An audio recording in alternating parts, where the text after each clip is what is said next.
Hello. Hi, everyone. Welcome to Play by Play's Q&A, where we feature a variety of entertainment professionals in the entertainment business.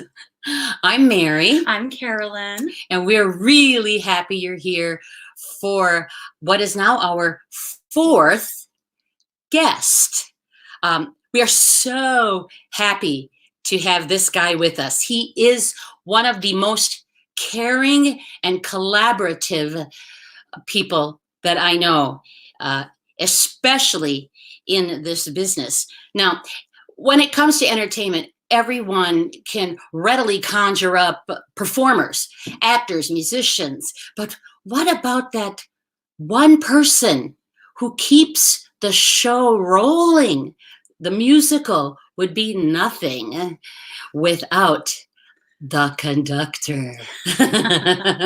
From Broadway, national tours, and beyond, here is conductor and music director, Richard Carsey. Yay! Hi, Richard. Hi, everyone. How you doing? This is so great. How are things going where you are?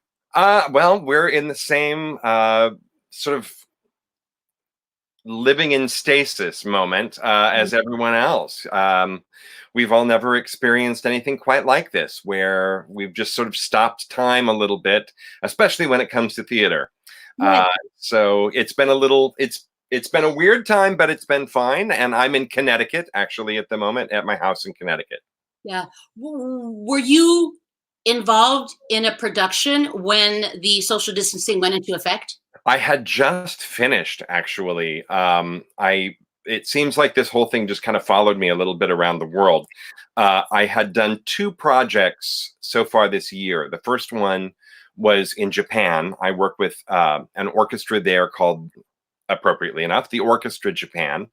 And I was doing a Beauty and the Beast live in concert. So it was the original film of Beauty and the Beast with a live orchestra accompanying. And it was in Yokohama at the Yokohama Arena.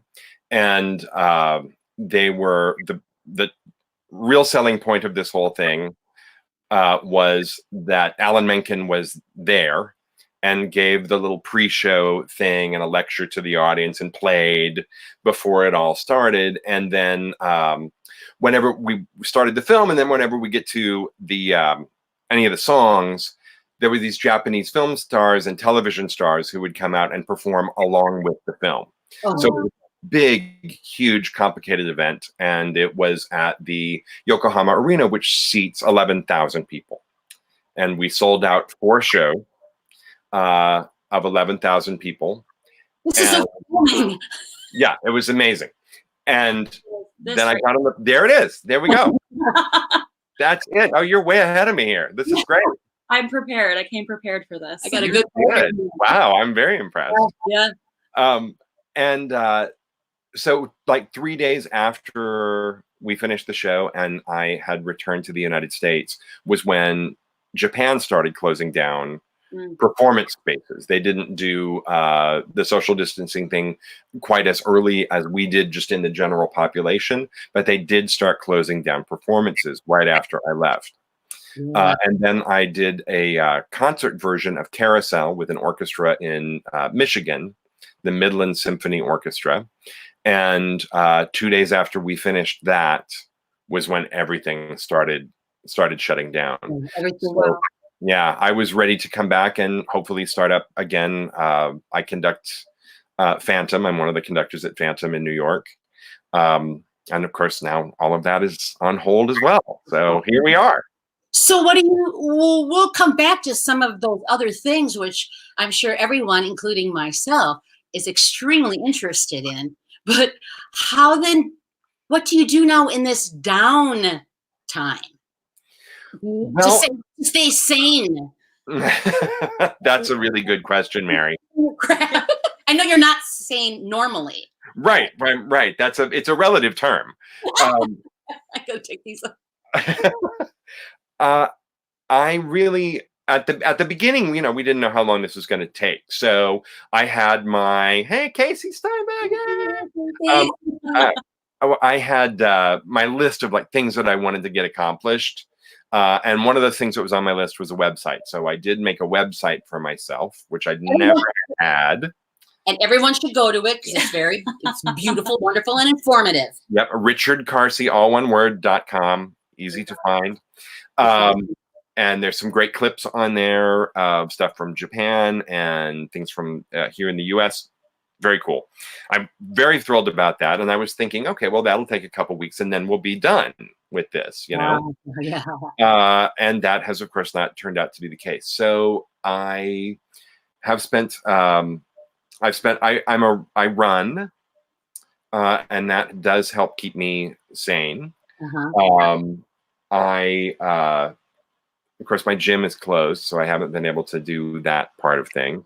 But I've started playing piano again. Yeah. Yeah, both of my degrees, the 2 college degrees that I have, are both in piano. And for years, the only time I ever play is if it's for a project. Yes, exactly. Yeah, so to play just for the joy of it and to play the right notes. I told Carolyn that was going to be one of my goals too. So I opened up my very inexpensive, but yet grand piano that hasn't been opened in, let's say, 4 years. I mean, the lid. I put the lid up. I said, I'm going to play a classical piece every day. And so I pretty much have, but pretty close. But boy, do my hands hurt when I'm done. It's been a really interesting process, and I have to say that I've really enjoyed it a lot, and that has given me sort of a touchstone of, and I'm sure you had the same thing, a touchstone of something that you're doing that's creative every day. Yes. You know, that feeds you. And I've really been working on some specific pieces, and they're getting better. And it's, it just is going back to a part of my life that I had kind of left behind. And if I get the piano tuned, it would be even more fun. But what are you going to do, But tuned pianos don't exist really in the world anymore. That when you go to rehearsals and stuff, unless, of course, it's electric. Right. Which, I don't have one of those here. I do. I have like an octave and a half thing that I use to input stuff into the computer. But other than that, I don't have an electric piano. We know our first 3 guests were all our previous guests have had careers or are transitioning into careers of film, television, and one is an author, writes from home. But as you said, the theater world, the live, not just theater, but orchestral and concerts are all in a very volatile situation now. I mean, what do you, it's just hypothetical. I really believe things we'll get back to some new normal. How is this going to affect? Because when you conducted, where was it? You had like a 75-piece orchestra. Is that going to happen again? Yeah, in Japan, I conduct an orchestra that varies in size between 60 and 75 players. And now the question becomes, and the same things with Broadway as well. Like, how do you do that? You're sitting right next to somebody. How do you do this safely? How do you figure it out?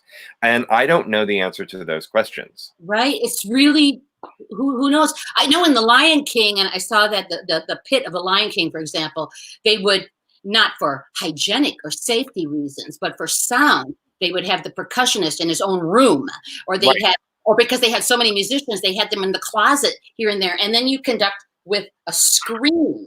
Right, which I've done before. Yeah. And that could definitely be a possible solution, especially for Broadway, because you're in that building. You can, and not like there's a ton of space in a Broadway theater that isn't already, taken.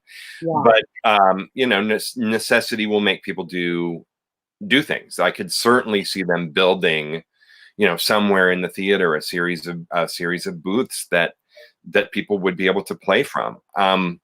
But so that solves the orchestra, but then what do you do with the cast? So there are a lot of negotiations going on right now. There's a lot of discussions about how this can proceed.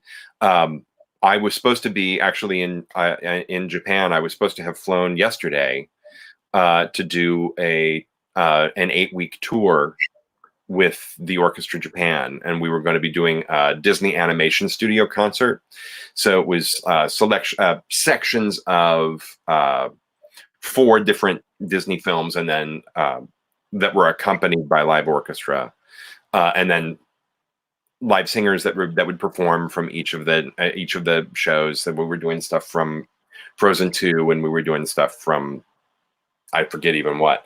But so that was supposed to be like now, like I should be there now, and that got canceled about 7 weeks ago. Now I'm supposed to go back fall tour, which would be 3 months in September. That at the moment is still in the works. Yeah. We are still moving forward. As a matter of fact, they're big on press there. I work for the project that I do is called Disney on Classic. Yes. And so it's any music that Disney owns, which is basically right now anything that's ever been written by anyone ever. So, it's a lot of music from Disney films. It's a lot of music from the parks. It's a lot of Pixar stuff. It's all the Star Wars stuff. I mean, it's Raiders of the Lost Ark. I mean, they have a huge library, and the concerts are drawn from this library, and it tours throughout Japan to about 35 different cities. Oh my goodness. Well, let's hope. Let's hope that continues to happen, at least in some form or another. In some form or another, yes. Yeah. But now this is a massive enterprise, an entertainment venue, coronavirus or not, even in regular times. How do you prepare for something of that on that scale, that magnitude? Richard, how do you do that? I mean, more than playing the piano. So basically what you're asking is how a conductor prepares for a project. Because of course you don't have an orchestra at your disposal to rehearse with every day. The most important thing that the conductor has to do is to know the music so well that the moment you walk in, you already have a vision of a finished product in your head. I'm gonna grab a little sip of water. So part of the prep that I do is working through the orchestra parts, but on the piano. So I will look at what the strings are doing and pull apart the different string lines and figure all of that out. And then who is doubling where? Is the oboe playing with the second violins? And as you start like putting all the pieces of the puzzle together in your head, the sort of larger vision of what you want to have happen begins to emerge. Yeah, the same way that a director would go into rehearsing a play. They will already have figured out what it is that they believe that the play really is about. Maybe they will have it all staged, maybe they will not, but they will have done. They want to be the person who knows more about the play than anybody else in the room. Yes. And that's the same thing that's true for the conductor. I want to know more about this so that no matter what is coming at me, I can react to it. And then the other trick is that the orchestra is entirely, when I'm over in Japan, the orchestras, they all speak Japanese. They speak enough English for us to do rehearsals, but you have to rely on the stick. You can't rely on explaining everything all the time. And you have to get creative. So sometimes I'll sing something. Like if I want it to be articulated in a certain way, I'll sing the way the slurs want to go and the way staccatos want to go. Or if I want the bowing to be changed for the strings, I can demonstrate that sort of in the air. But generally, the stick has to really, really do the work. And as a conductor, the best teacher you'll ever have is the orchestra. Yeah. Either they're going to do what you intend, or they're going to do something else. And if they do something else, it means it's not their fault. It means that whatever your gesture is, you're not invoking the thing that you think you're invoking. So, for instance, one hurdle that I have consistently had over the 25, 30 years that I've been doing conducting is that I have a tendency to make an upbeat just ever so slightly faster than the actual tempo that I intend. And I know that this is my tendency. And it's something that I've really, really worked on over the years. Because I would give an upbeat and people would start playing and I would think, why are they playing so fast? You know, what's it's me. It's what I'm showing them that's doing it. That's it. My son is a musician, and I told him that he should definitely tune in today with you as our guest. And when I said that you are the most caring and collaborative person, he said, "Wow!" And he's a conductor because you do just assume it's yourself. That's how humbled you are, that you just assume, okay, it's coming from me. I have to communicate better. That's really quite respectful. You're very respectful of others. Well, I think that you're fooling yourself if you look around at this room. You look around at this room of people who are players, especially this orchestra in Japan. It's like conducting the Chicago Symphony. I mean, there's nothing that they can't play. So if something is going awry, it's not because they don't know what music sounds like or they can't play their instrument. Yeah. There's either something that they're not hearing, or there's something that they are not seeing from me, or we're just not quite yet in agreement about the interpretation of this particular phrase, or the shape of the phrase, or the shape of this moment in a piece. Yeah. And for me, it is absolutely a collaborative event. Yeah. So you have to. That's wonderful. It's wonderful when you do this multimedia thing. In addition to the musicians that you have to pay attention to, and the music, of course, itself, and you might have the composer right there. Right? Right. Do you have to look at the visual as well? Well, with the Beauty and the Beast thing, it was the first time that I had ever done this. I worked with a click track. First of all, I had a click that I could use for all of it. I mean, for all hour and 40 minutes of the Beauty and the Beast film. But I also had a screen in front of me that has the film on it. And then also that includes this thing, what's called punches and streamers. So you'll see flashes of light, if I'm getting in the right place. So they'll be right in the middle of the screen. The flashes will indicate a tempo, okay? It won't run always, but it will run like at the beginning of a section or like into a section. So you'll maybe get it, maybe we'll say up in the corner, 4 beats to the downbeat, until you get to the downbeat. So you'll see 4 flashes that will establish the tempo, and then you give the downbeat in that tempo. You'll also see these lines that go, oh, this is so good because I can do it right here. These lines go across the screen, and those lines are always they move from one side to the other exactly 2 seconds. So if you see this, it's that at the end of the screen right here, but there's some kind of a hit within the orchestra that you need to line up. And it might be a visual thing. It might just be a musical thing, but something's going to happen at that moment that needs to line up. So you have all of these clues to sort of fit all the puzzle pieces within. And working on that, you get all of that material well in advance. You get the streamers and the punches and the thing that you're going to be looking at, the full score. long before you do this. And I worked 4 or 5 hours a day for 2 months. Oh my gosh, I can imagine. do this. I was sort of going to ask, insane. did anybody give you a guidance? Nobody told me a thing. Just hear our flashing lights and music notes. Go. Yeah. Nobody told me a damn thing. So, it actually was supposed to be, somebody else was supposed to do it. Alan Menken has sort of a team of guys who he's worked with forever.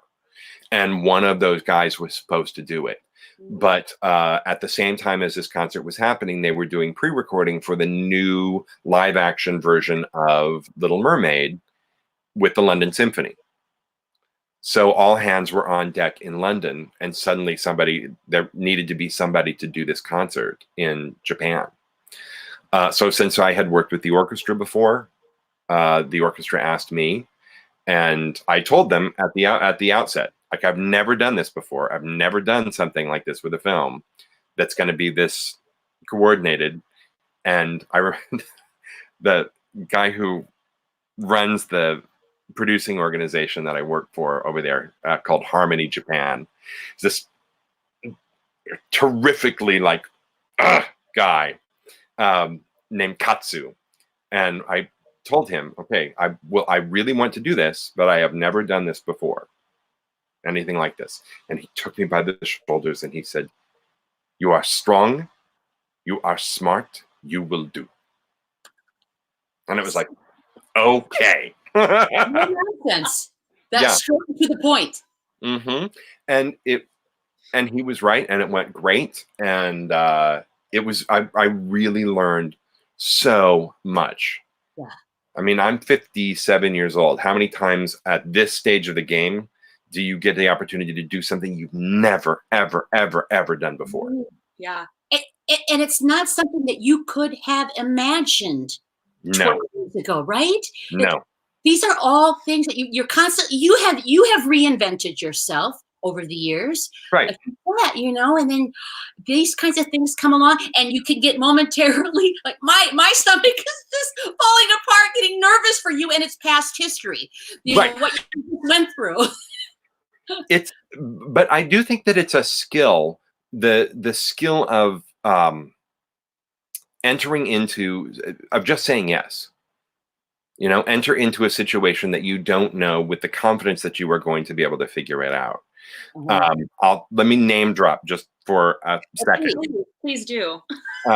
The first Broadway thing that I ever did was I got called in as I got called in to teach Ben Stiller how to sing and play the piano at the same time, is basically what it was. Oh, yeah. Oh, yeah. Wow. Yeah. He was doing this play called House of Blue Leaves. Yes. And I got put on the music staff to be able to work with him. Someone in California had taught him how to play the piano. And he knew the 3 or 4 songs that he needed to play, which were relatively simple, but still, like, he didn't know piano at all. And he was supposed to sing along with it while he was playing. And that was where things were coming into trouble, because he could do one or the other, but he couldn't do them both at the same time. And it's hard. Yes, of course it is. It's hard to do. And I've never taught anybody how to do anything like this. So I just made stuff up, and, I would play and he would sing, and he would play and I would sing. And then eventually we got to the point where he would play and I would sing, and he would mouth some of the words. But like after 2 weeks and by God, he was there every single morning for an extra hour before rehearsal. After 2 weeks, he sort of like had this breakthrough and he could do it. And and it came together just like all at once. It was amazing. That happened to me with trigonometry. Space travel. But in high school. Okay, never mind. Perfect. So to celebrate, he took me out to dinner. So I had dinner with Ben Stiller, which was a great moment. And as we were sitting there, there's a point to the story. As we were sitting there, I expressed to him my admiration for the fact that, here he is at the highest level that you can be, taking on something that he'd never, ever done before, which always comes with the risk of failure, of course.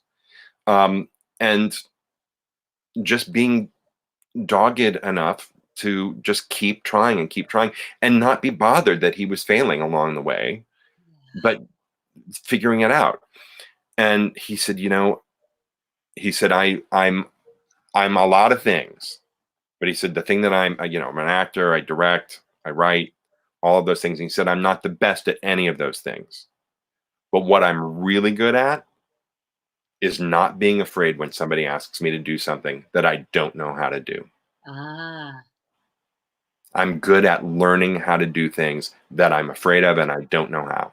Yeah. I think it's a skill.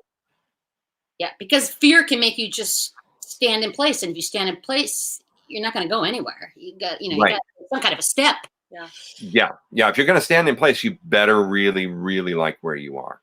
Yeah, exactly. Now, so that was, you said, House of Blue Leaves. Now, how did you get involved into all this? Because you haven't lived in New York all of your professional life, have you? No, I didn't at all. How that happened was I did there's a composer named Josh Schmidt. He wrote a piece called The Adding Machine. Can we do something here? Yes. Josh Schmidt also wrote The Gift of the Magi. Play-by-Play theater We just did it this past Christmas. It's a great piece, right? Oh, yeah. Beautiful. Okay, so there. Yeah. So when I was artistic director at the Skylight many, many moons ago, Josh was 19 years old. Came to the Skylight many times, and he came to me and said, I want to work with you on. Do you ever need an assistant on a show? Oh. And I said I was doing this musical called Wings, and I said I need somebody to help out with that. I need a second keyboard player. And so he did that project with me, and we got to know each other. Years pass. He writes Adding Machine. I was not able to be involved in that production. And then he wrote this piece called A Minister's Wife that was done down in Chicago at the Writers Theater. And he asked if I would be the music supervisor for it as it was going through all of the workshops, and he was developing it and then going into production. Eventually that production went to Lincoln Center in New York. And that was the first time that I was in New York kind of for a long period of time, a big chunk of time as a performer and as a music director. I made some connections there. And then Josh happened to be working as a sound designer on House of Blue Leaves on Broadway, one of his first Broadway credits that he had gotten. Huh. And in the course of the discussion, there came up, we have this problem where Ben needs to be able to do this thing. And he said, I know just the guy. If Richard can't get him to do it, no one can. So that was how it happened. Yeah. See, thank goodness you're a nice guy. Right? You could have been a schmuck, and then nobody's going to ask you to come in. I know this great schmuck. Exactly. I know this guy. He's kind of a jerk, but maybe. But hey, so the minister's wife, mm-hmm. House of Blue Leaves, minister's wife. Now, of course, I met you through Fireside, right? Dinner Theater, which some of those people are watching. We love them. It's a wonderful place, and I was so glad because I don't have the patience or the discipline to do what you do as a conductor, to be patient with each group. The mm-hmm. strings and you got to talk differently to all of them. You got to be aware of who's honking, who's cracking, how to phrase, how to ta. I don't, or they can't follow my stick. Mm-hmm. I mean, so I'm so happy you're there.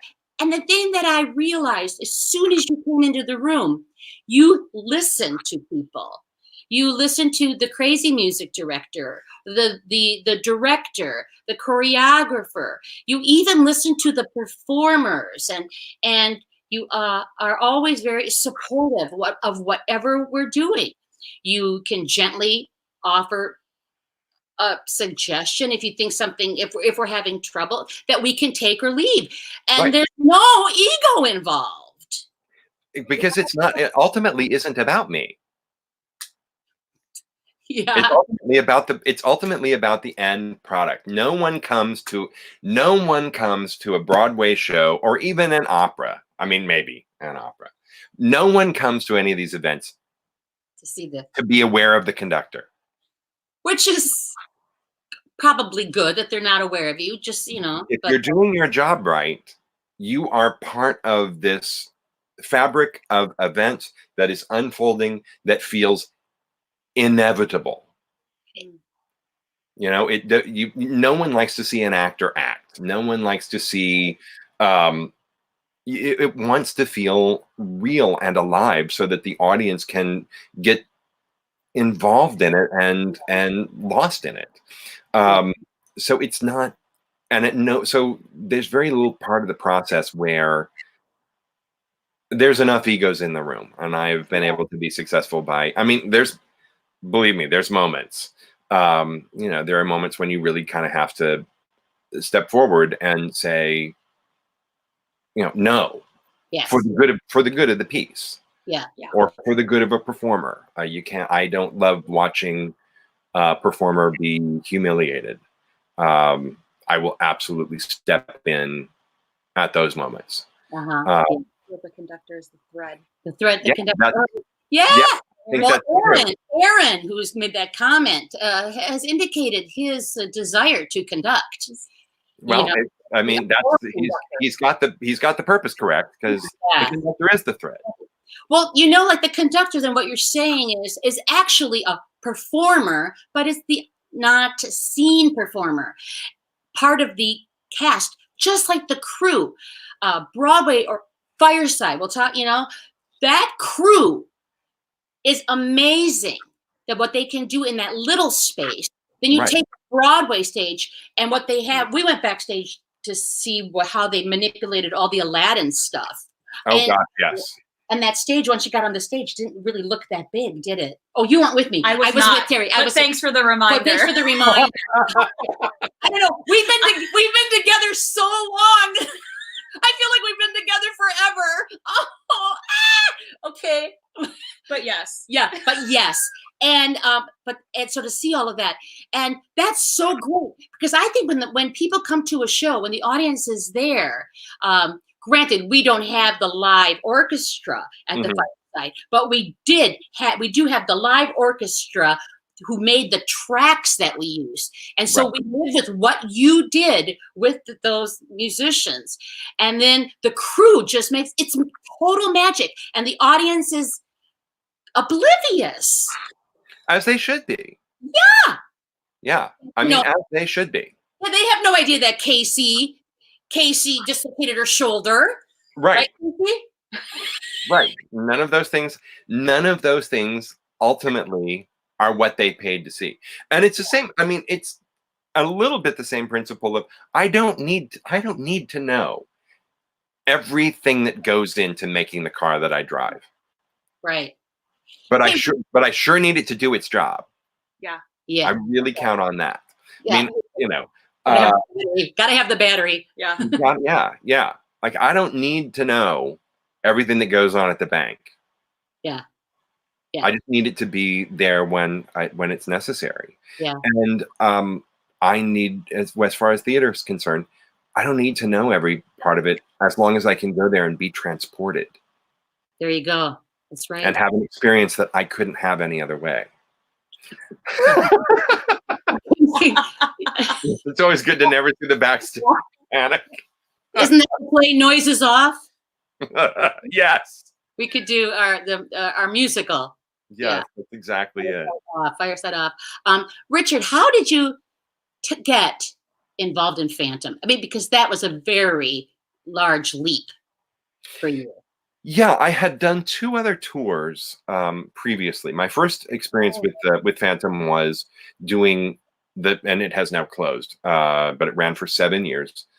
The tour of what was called Cameron Mackintosh's spectacular new production of The Phantom of the Opera. That's So, a long title. Yeah. that long title. And I was the first music director for that as it was being put together. I had done 2 other tours previously. One of a piece called Little House on the Prairie, the musical. Oh, we were going to Broadway, which never happened. And tell everybody who was in it. Yeah, Melissa Gilbert was in that show. She was playing Ma. Whatever. Yeah, she played Laura on the television show when she was a child. Yeah. And then I went into the middle of and took over the tour of La Cage aux Folles, the Broadway revival of La Cage aux Folles when it was touring. So I did 7 months of that. So I was kind of in the, people kind of knew who I was in the touring world. So when the Phantom thing came along and they were developing this new production, they were trying to find someone who had operatic experience and also musical theater experience. So that was a relatively small subset of the musical theater population of conductors. So my name came up, and when I was asked to do an interview for this with the music supervisor who was from London, his name is John Rigby. He's a great guy. I have to tell you the truth. I don't fall asleep in the theater ever. But the only show I'd ever fallen asleep in was Phantom. When I saw it in Toronto, the one time I'd ever seen it, I fell asleep in the middle of the first act because I was by myself and missed like everything from Music of the Night on. I missed, and then I was mortified. And so I came back for Act 2, and I was like, I'm absolutely gonna stay awake. I don't think I made it to the middle of Act 2 either. And I woke up and he was singing, and I remember this so clearly. And it was Colm Wilkinson standing downstage singing, "It's over now, the music of the night." And I was like, shoot, I did it again. And I was rehearsing another project up in Toronto, and I went to rehearsal the next day, and they were like, "Well, how was it?" And I said, "I fell asleep." I said, if I'm ever going to make it through that show, somebody's going to have to pay me to stay awake. Careful what you wish for. So I took this interview for the tour, not knowing really whether this was going to be a project for me, even if they were going to offer it to me, whether that was something that I was going to want to spend.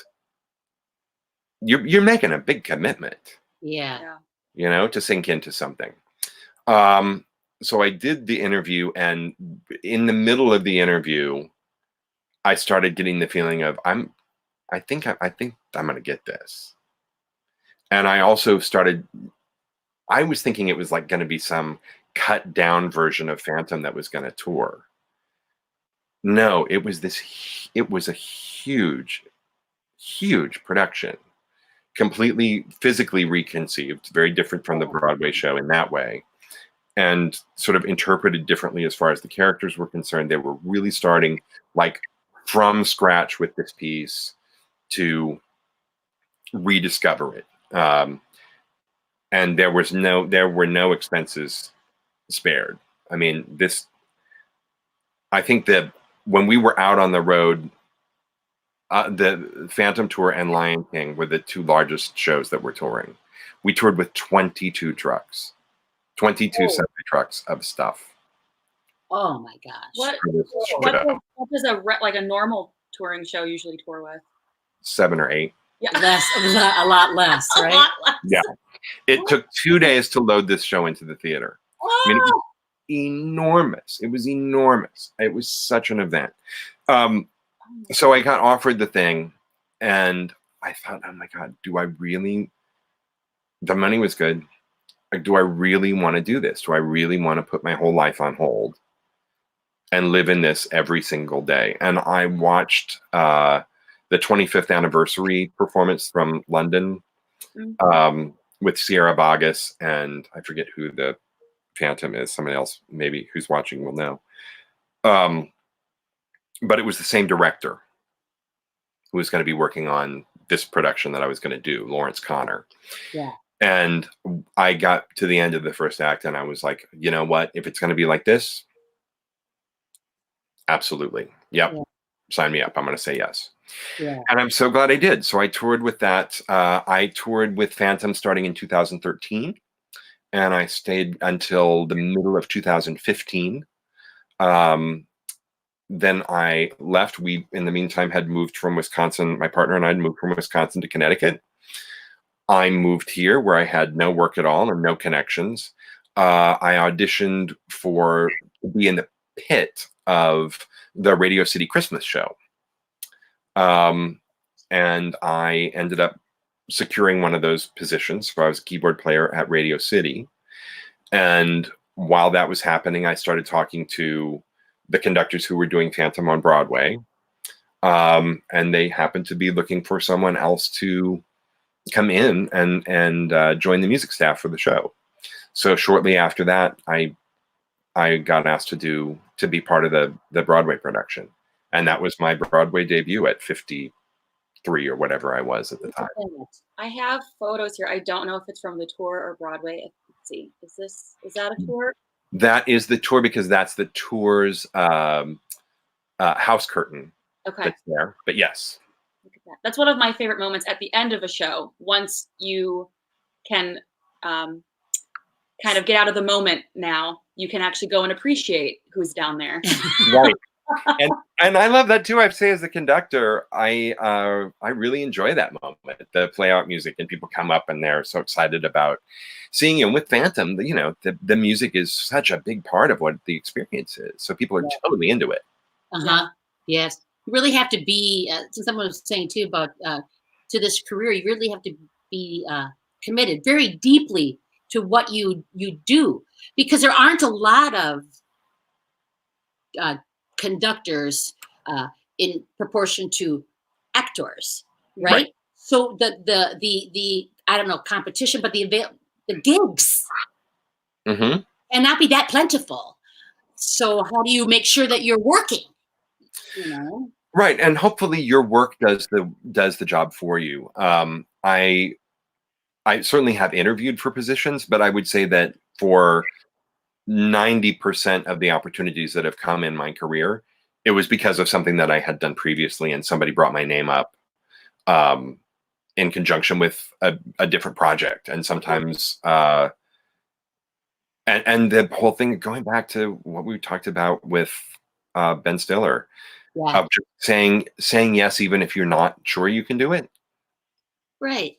You know, saying yes to, I mean, I never thought I was going to, I did a whole section of my career where I acted as well. And I just said yes. Nobody ever told me I couldn't. So I figured, well, I'll figure it. If I suck, then they'll get somebody else. So did you decide that, okay, wait, enough of this. I'm going to focus on conducting? Or did you just keep doing work? I just kept saying yes to the work. Okay. And different kinds of work just kept showing up. That was varied enough. Yeah, I've been incredibly fortunate. Yeah, in my career. Yeah, so you couldn't have planned it. You just kept living. Right. If I'd have planned it, I would have blown it, I think. Because I didn't have that thing of, I have to be a conductor on Broadway. That's my ultimate goal. And if I don't have that, then I'm a failure. And I'm saving all my best effort for that. That was never the thing. All I wanted to do was do work that I was proud of. And it didn't matter where it was. So the the big aha of my opening night of my first time I ever conducted Phantom, my first Broadway show, and I remember standing there in the orchestra pit at the Majestic Theater and being terrified. I mean, this was a big deal, I'll say. and I'd had 0 rehearsals with that orchestra, 0, Oh. none, nothing. The first time I stood in front of that orchestra was with a full house behind me. Ah! I'd done a rehearsal with piano. Yes, perhaps. Yeah, there we go. That's me. That's at the Majestic. At the Majestic. I had done a rehearsal with the piano, but I had never, ever conducted that orchestra. You didn't even have a dress rehearsal. Oh my gosh. No, they're not going to spend all the money to hire the whole orchestra to come in and do another thing. They will, to replace the Phantom or to replace Christine, they will have a full rehearsal with a full orchestra because it happens so infrequently and the stakes are so high. Yeah. Mm-hmm. I guess they just figured, well, the orchestra will save themselves if this guy is terrible. But I had done well in the piano rehearsal. But the point of the story is I'm standing there, freaking out, so excited. Look around at all these strangers. I don't even know who these people are. We're going to do this thing. And I gave the first downbeat, and suddenly my heart started like calming down. And I started just doing the job that I'd been doing for 35 years, all over the place. Like, I didn't bring anything. I brought my A game to everything that I've ever done, to the best of my ability. So standing in front of the orchestra to do the recordings for Fireside, I brought all of myself to it, the same way that I brought all of myself to that opening night of conducting on Broadway. Any of those things that I did at the Skylight, any performance I ever did, I brought the best that I possibly could of myself. So when suddenly here I was doing it on a whole different scale, I had all the confidence that it was going to work because I'd already built all those skills. Yes. And that's the trick. That's the trick. Sure. Everybody has to remember that no matter what age you are. Mm-hmm. You start young, obviously, going to school or training or whatever, finding your interests. And then even as you get older, I was going to say age, but, as we keep moving on, different times of our lives, you have to keep sharp. Yes. You keep finding more things about yourself. That's exactly right, Aaron. Perfect. Exactly. And it does feel great, right? Yeah, you just bring your best. Mm-hmm. It's incredible. And speaking of bringing the best, then did you meet Alan Menken? Yes, I did. Yes, I did. Oh, yeah. I know. We asked that question specifically. Oh, because here I am with Alan Menken today. I'm such a chicken shit about taking pictures with famous people, but I made myself get him to take a picture with me. I think it's terrific. Oh, I do too. Oh, please. He's obviously happy with you. It was a really great experience. He is incredibly gracious. Yes. He has nothing left to prove. No. But you know what? So this goes back to exactly the freaking A game thing. Before the film of Beauty and the Beast was shown at this event, Alan gave a brief scripted talk, because it had to be scripted because it had to have a translation shown on the screen behind him in Japanese, so people knew what he was saying. So it had to be scripted. He had a monitor to read off of. And then he played a 12-minute medley of his hits, which is just at the piano, and sang. Alan did. Yeah, Alan did. And he's done this he's done this many different times in many different places. He has like an evening with Alan Menken thing that he does, and this is part of that. And he got there, a couple days before. It might have just been the day before the show. Maybe it was 2. I forget. But, he wrote the damn songs, right? He wrote them. Yeah. He rehearsed that medley on stage with the sound, with the grand piano, 6 times, 7 times. Wow. I mean, he wanted to bring his best. Yeah. He wanted it to be successful. He was as invested in that as and I think that's just what he walks in the room with. Yeah. Yeah. And that's what being a professional is. It's not waiting until someone tells you that magically you're now a professional. Isn't that great? Yeah. And your attitude, your work ethic. Mm-hmm. Yep. If you have the audacity to stand in front of people and do something, you're a professional. Because you need to do something. You need to do yourself. Audacity is, that's a great word too. Yeah, the audacity of it all. Hey, what was your very first professional gig? What was it? I mean, for conducting gig? Well, anything, because you didn't start out as a conductor. So how did you start out? I did not start out as a conductor. I started off as a pianist, and I had thought that my career was going to be, I thought I was going to be a rehearsal pianist for an opera house. That's what I thought I was going to end up doing. Because when I got my master's degree at Indiana University, my assistantship was to play for the opera program. And they did 6 full-length operas a year. It's a huge program there. And I got to work with a lot of different conductors. So I got to watch a lot of people conduct, some successfully, some not so much. You learn by that too, watching. And then I'm from Omaha, Nebraska. My first professional job was to play for what was then called the Ensemble of Opera Omaha, which was like, there were 6 of us. 6 singers and me. Yes, 6 singers and me. And we did preview performances of the operas that were coming up on the main stage season. Yeah. They were doing Butterfly. They did Butterfly and Romeo and Juliet and something else. And then we did all these different school performances as well. Yeah. So I drove the van, and we went all over Nebraska and into, part of Iowa, and sang for 5th graders is basically what we did for a year. And then Diane Lane, who now lives in Milwaukee, she and her then husband, Ian Borg, were 2 of the singers there. She got hired to sing Carmen at the Skylight in Milwaukee, which I had never heard of.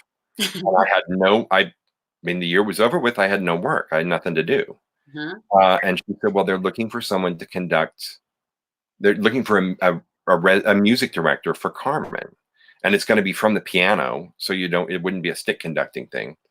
Because I was like, I've never conducted before. She was like, oh, it would be with the piano and, a few other instruments. But you should apply. You should tell them you're interested. So I called the Skylight, which I had never heard of before, and told them of my interest. They happened to be looking for a resident music director to do 3 productions and then play for the rest of the season. And one of those productions was stick conducting, like in front of the orchestra with the stick, not playing with piano. And I did the phone interviews, and then I went to Milwaukee and met with the managing director, and no one asked me if I had ever stood in front of an orchestra before. So I did not tell them that I hadn't. Of course not. Of course not. Yeah. So the first time I ever stood in front of an orchestra was the first show I did at the Skylight, which was Gershwin's Girl Crazy. And for some reason, and for the Skylight, it was a relatively big orchestra. It was like 14 pieces. And I had done I mean, I'd never done an orchestra reduction before, but I had to reduce some of it, and I just did it. And so I'm standing, I go to the first, and I was like, okay, this is the moment. Like, this is the moment they're going to figure out. Like, I don't know what I'm doing. You're going to be found out that you can't do it. I'm going to be found out. I'm totally going to be found out. And for the first and only time in my entire career, the director came to the first orchestra rehearsal. The head of the board came to the first orchestra rehearsal. The managing director of the company came to the first rehearsal. And I'm thinking, they're here because they know. Like, they already know. They know who I am. Yeah, they're just waiting for this to fall apart. That's why they're here. Well, no, they were just there because they were curious. And I stood up there and I went 3, 4, and the orchestra started playing, and I was like, okay, well. So miracles do happen. Yeah, but I had, I'd done it in front of my mirror a lot. Yeah. And I had watched a lot of conductors and picked up a lot of things. Yeah. And that orchestra taught me a lot, because of course everything did not go perfectly. Yeah. And that was when I started assuming, okay, well, if it's not going right, it's me. Like, it's something that I'm doing. Well, and I just started asking the orchestra, like, what do you need to see? Yeah. What should I be doing? Speaking of people coming in and maybe intimidating you, like that, did Sir Andrew Lloyd Webber ever come in and? Yes, he did. Yeah, I've conducted the show in front of Andrew a couple different times. And again, it's the same thing. You don't conduct it any differently than you did the night before. The only thing you have to do is get that demon off of your shoulder, that voice that's screaming in your head. Uh-huh. That somehow this is different and judging you and all that kind of stuff. And that's another skill. Yeah. Yeah. Like, being able to quiet that voice in your head. Yeah. That's half of your job. Yeah, I love that about you, Richard. You are so not judgmental. And to prove that, you were my date to Carnegie Hall, May 2nd, 2017. When I had a song being done there. The song was so average, but the presentation was phenomenal and fun. Right. Wasn't it? Right. Oh my God. Yeah, I remember it still. And I recorded it, and I can hear your laughter. And it was not laughter like, what a terrible tune. It was, what fun! Look at all the people who are having fun and enjoying this. Right. Well, and it was also like, oh my God, I know somebody. I'm sitting next to a person who wrote a song that's being done at Carnegie Hall. This is. How do you get to Carnegie Hall, Richard? Have a date with Mary Ellinger. It was great. The whole thing was really great. There we are. Oh my God. Isn't that flattering? The lighting was really good then. Well, because they had scaffolding. Don't you think there's a filter that we could attach to that would make that better? Carnegie Hall was having a facelift. You and I obviously don't need, we're doing just really swell. But right. But I really like that, and I hope that more people realize, that a conductor is such an important part. It takes a lot of commitment and a certain mentality, focus, and I want to share this question. Speaking of that, this yeah. popped up when we were talking about when you were deciding to take the Phantom tour. Mm-hmm. Can you share a little more about the depth of commitment? Is that Mm. personally, creatively, professionally? Well, yeah, and I think it is a little bit of all of those things. Yeah. With a tour specifically, eventually they're not just paying you to do the show. They're paying you to give up your regular life and be on the road. And that, especially as you get older and have perhaps are lucky enough to have a committed relationship in your life, or maybe kids or something like that, that is that is a big sacrifice and a big commitment that everyone involved needs to be willing to make. Yeah. The commitment as far as your intellectual energy is concerned and your creativity. Once there's been many times in my, especially early in my career, where I was assigned a show to do. It wasn't necessarily my choice, or I had to do it because there really wasn't anything else that was available. Some of them I looked at on the page and thought, I don't think I like this. I don't think this is great.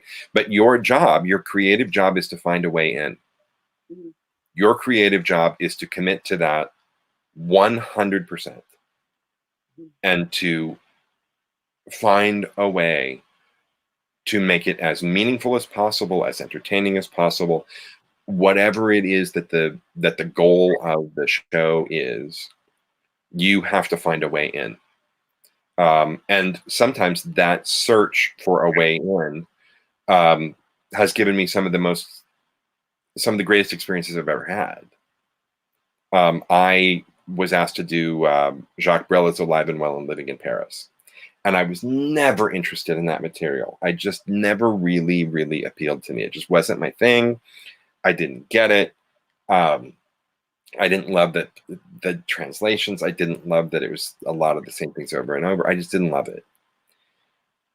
But it was my job to find a way in with these, before it ever started, and then with these actors, to keep committing, keep discovering, keep unwrapping this. And it ended up being one of my favorite projects I've ever done.